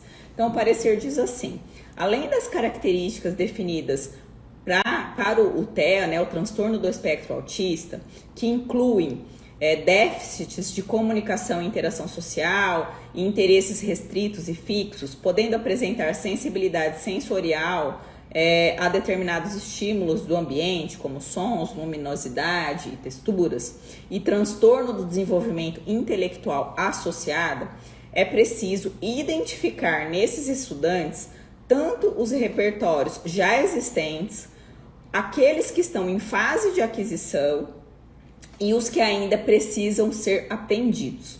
Com isso, aí vem a questão, né? Com esse conhecimento, é possível estabelecer metas de aprendizado e desenvolvimento de curto, médio e longo prazo, considerando o currículo escolar, os interesses do estudante, em conformidade com os anseios da sua família e a opinião de profissionais de diferentes áreas de interesse, como professores e educadores, tá? Então, esse é o motivo aí que fundamenta a inserção no parecer 50 dessas práticas baseadas em evidências, que são estudos, que são, né, práticas aí, inclusive o parecer transcreve ali as 28 práticas que são sugeridas e foram definidas com base em estudos científicos, porém de profissionais da área da saúde e da psicologia. Qual é a crítica então a isso? Primeiro, que essas práticas, essas 28 práticas que são citadas aqui, são fundamentadas em estudos que foram realizados com pessoas de outros países. São pesquisas realizadas no exterior. Ou seja, não são práticas fundamentadas em pesquisas realizadas aqui no nosso país, com pessoas que têm uma diferença cultural, têm uma diferença de ambiente, enfim. Existem essas variáveis que poderiam interferir nesses estudos e que talvez essas práticas não seriam totalmente adequadas à realidade das pessoas que vivem aqui no nosso país. Essa seria uma crítica. E a segunda crítica, a citação aqui no parecer do Conselho Nacional de Educação sobre essas práticas, é porque elas são feitas por profissionais da área da saúde e, portanto, os professores, né, os profissionais da educação... Opa, travou? Voltou? Ok? O pessoal tá falando que deu uma travadinha aqui. E que, portanto, por serem práticas e pesquisas da área da saúde, elas não são de conhecimento dos profissionais da educação. Os profissionais da educação não estão capacitados para esse tipo de prática, tá? E aí, então, o que eu quero discutir aqui com vocês? O parecer traz essa orientação, mas como eu disse para vocês, é um estudo, um parecer técnico, um relatório técnico com estudos sobre essas evidências. E aí, ressalto, primeiro, não é obrigatório o sistema de ensino, ainda que esse parecer do Conselho Nacional de Educação seja homologado pelo Ministro da Educação, os sistemas de ensino não são obrigados a seguir tudo que está definido ali. Então, cabe a cada sistema de ensino, com a sua equipe multiprofissional, com a sua equipe escolar, a analisar as disposições desse parecer, a analisar, por exemplo, se essas práticas podem ser utilizadas ou não no âmbito do seu sistema de ensino, se elas são válidas ou não, porque eu já vi opiniões de profissionais dizendo que elas são muito importantes e que devem ser trazidas para o contexto educacional, como também eu já ouvi muitas críticas de profissionais dizendo que não, que elas não devem ser trazidas, pelo menos neste momento, para o âmbito educacional, tendo em vista que quando a gente fala de AEE, de atendimento educacional especializado, quem é competente para definir são os profissionais da educação, já que o atendimento é educacional e não clínico. Então, esses outros tipos de práticas, de terapias, enfim, de tratamentos, devem ser observados fora da escola e não dentro, tá? Então, fica aqui a minha reflexão, a minha pontuação para vocês sobre esse tema, tá? Inclusive, se vocês têm algum tipo de atendimento na rede de ensino de vocês, mandem aqui pra gente, manda aqui nos comentários, que é sempre bom a gente discutir sobre esse assunto, ok? Mas o que eu quero que vocês saibam é que o parecer traz essa possibilidade, traz dados sobre esses estudos, sobre essas práticas baseadas em evidências, que são da área da saúde, e ele recomenda que, na verdade, ele não recomenda, ele diz, o parecer, ele traz uma correlação entre essas práticas, entre as pesquisas que foram realizadas no campo da saúde e a possibilidade dessas práticas serem introduzidas no contexto educacional, tá? Mas fica aí, então, essas opiniões dos profissionais da saúde, profissionais da educação, se isso é válido ou não, se isso é importante ou não. Mas lembrando e reforçando que cabe a cada sistema de ensino avaliar e trazer ou não essas práticas para a sua realidade, já que esse parecer do Conselho Nacional de Educação, primeiro, é um parecer, é de caráter de orientação, não tem caráter normativo, e segundo, ele nem mesmo ainda foi homologado pelo Ministro da Educação. E por fim, pessoal, quero falar de um assunto aqui, tá? Não sei se caiu aqui a nossa conexão, que eu tô vendo bastante gente entrando de novo, acho que caiu, né? Acho que pode ter caído e entrou novamente, tá? Para quem tá chegando agora ou caiu a conexão, a live vai ficar gravada. Espero que vocês acompanhem desde o início a live. A nossa equipe irá encaminhar para vocês o parecer do Conselho Nacional de Educação. Então digita aí "eu quero" nos comentários que a gente vai encaminhar para vocês, tá? Mas, e só repassando aqui, eu trouxe nessa live de hoje, nesta aula, 10 pontos que eu julgo importantes sobre o parecer do Conselho Nacional de Educação. E agora eu vou falar para vocês, então, o 10º tema, o 10º assunto que eu destaquei aqui, que é importante sobre esse tema, que é justamente a questão dos profissionais que acompanham os alunos autistas, do acompanhante especializado ou do profissional de apoio. Lá na página 51 do parecer 50, ele trata dessa questão dos profissionais que devem acompanhar o aluno. Primeiro, fala dos professores, obviamente, que os profissionais que trabalham com alunos público-alvo da educação especial, não apenas autistas, devem ter formação na área de educação especial, seja o professor titular da classe, seja o professor do AEE, o professor que está com esse aluno ali na classe de recursos multifuncionais. Esse profissional precisa estar habilitado na área de educação especial, mas além desses profissionais, vem a questão do acompanhante especializado e do profissional de apoio escolar. E aí o parecer nos 50, a partir dali da página 51, nos traz... Travou? Opa, voltou, pessoal, voltou? Manda aí um joinha. Tá tudo ok? Tudo ok? Então, a partir da página 51, ele nos traz 3 importantes legislações que falam sobre isso. Primeiro, né, sobre o profissional de apoio e o acompanhante especializado. E aí eu já pontuo aqui para vocês que o parecer 50 de 2023, ele faz uma diferenciação entre esses dois profissionais. Um profissional seria o profissional de apoio escolar e um segundo profissional, o acompanhante especializado, tá?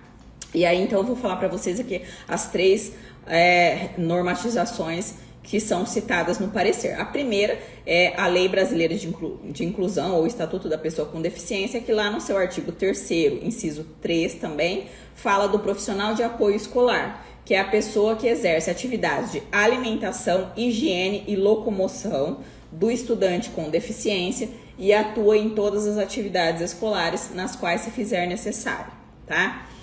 A segunda legislação citada é a Lei 12.764 de 2012, que é a chamada Lei do Autismo, que traz ali no seu artigo 3º, parágrafo único, a seguinte disposição, quando diz ali no caput que são direitos das pessoas com autismo, no parágrafo único está dito: em casos de comprovada necessidade, a pessoa com transtorno do espectro autista, incluída nas classes comuns do ensino regular, terá direito a um acompanhante especializado, tá?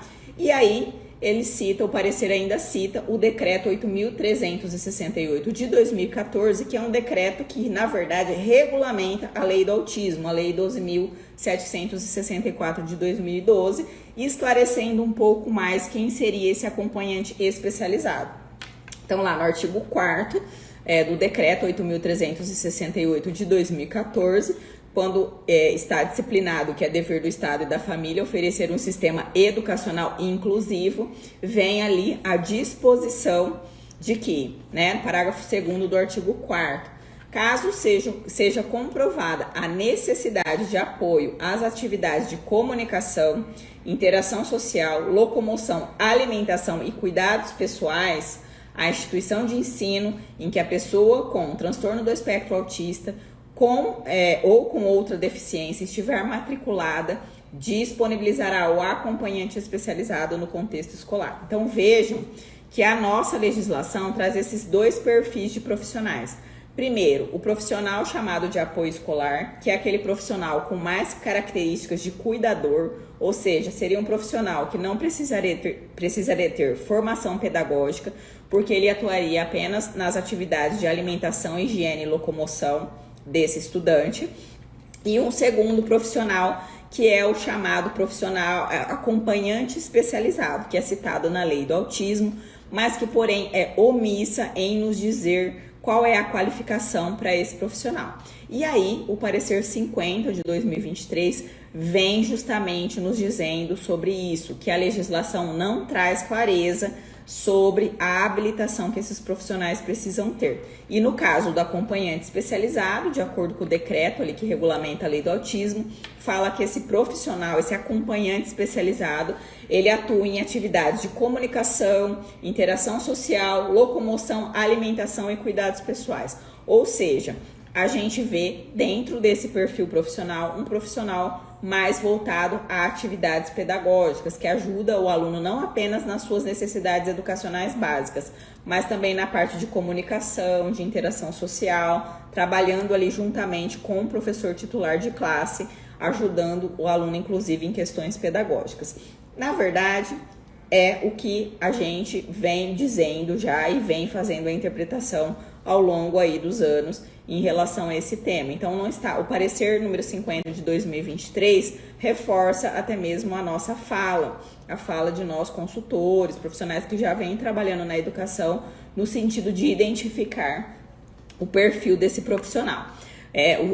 Os perfis desses profissionais para ajudar cada aluno ali de acordo com as suas necessidades individuais. E o que é interessante a gente destacar aqui sobre isso? Primeiro, que o parecer reconhece que a legislação não traz qualificação mínima para esses profissionais.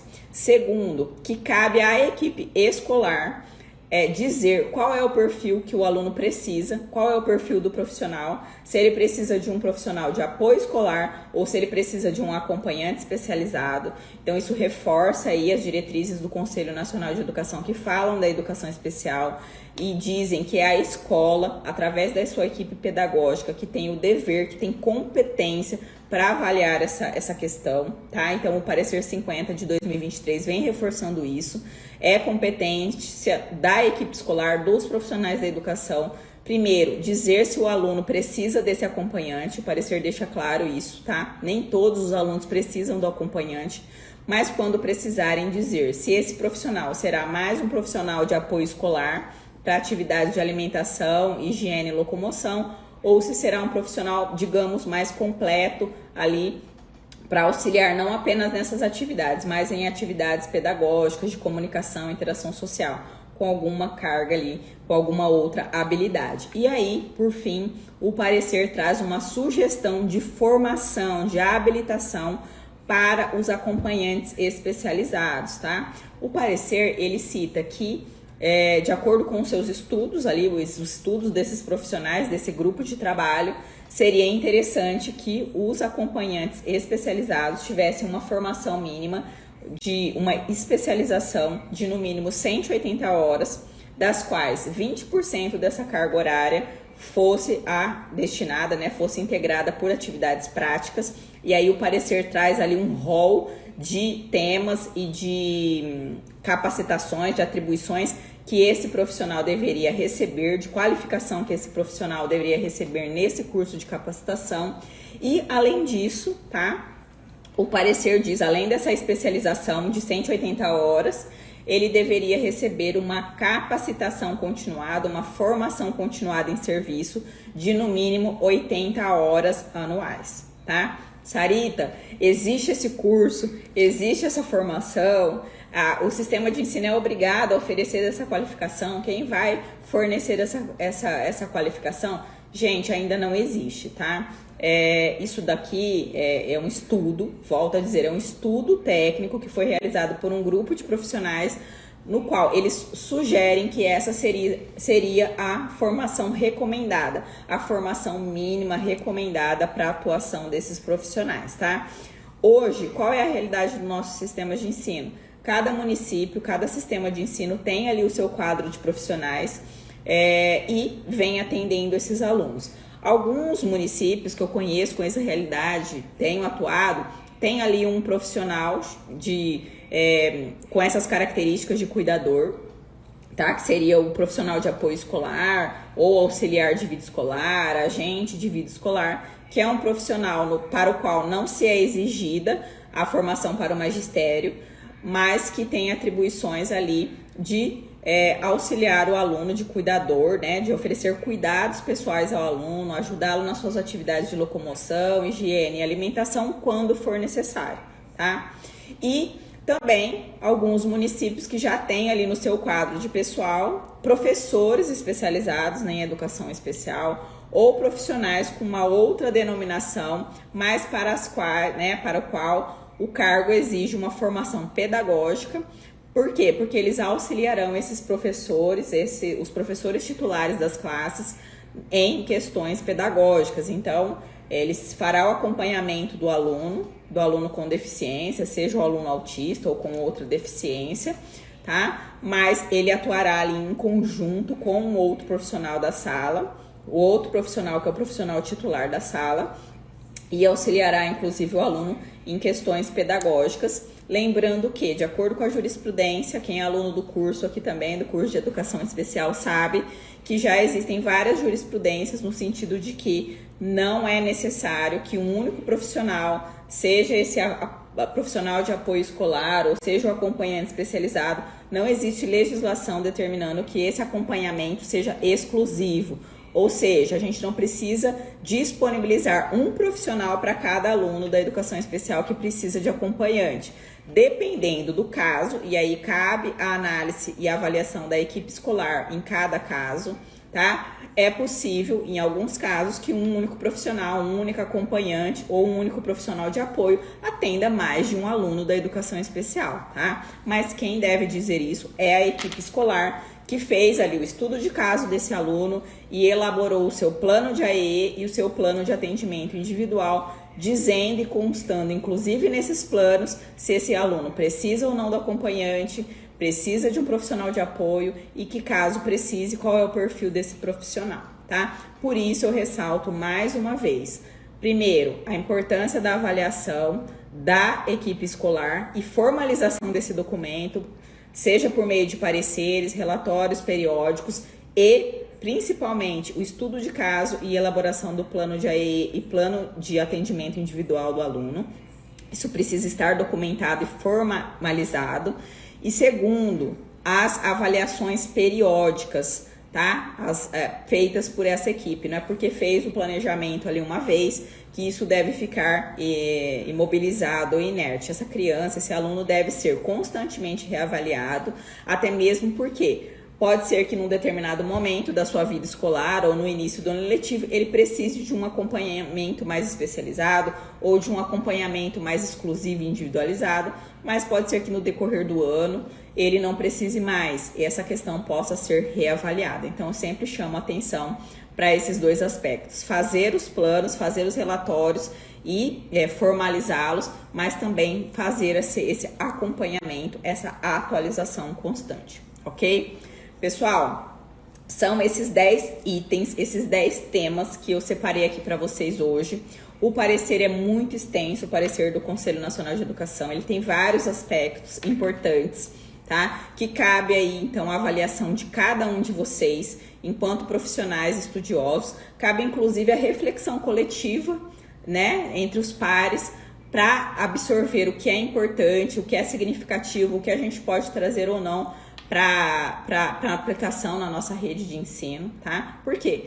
Como eu disse no início da live, trata-se de um parecer, de uma orientação do Conselho Nacional de Educação, não é um documento obrigatório, não é um documento taxativo, porém é um documento importante, já que traz dados e informações significativas sobre a educação especial, principalmente sobre os alunos autistas. Então vale a leitura, vale o estudo e nós ficaremos de olho aí para saber se esse documento será homologado ou não pelo ministro da Educação, ok?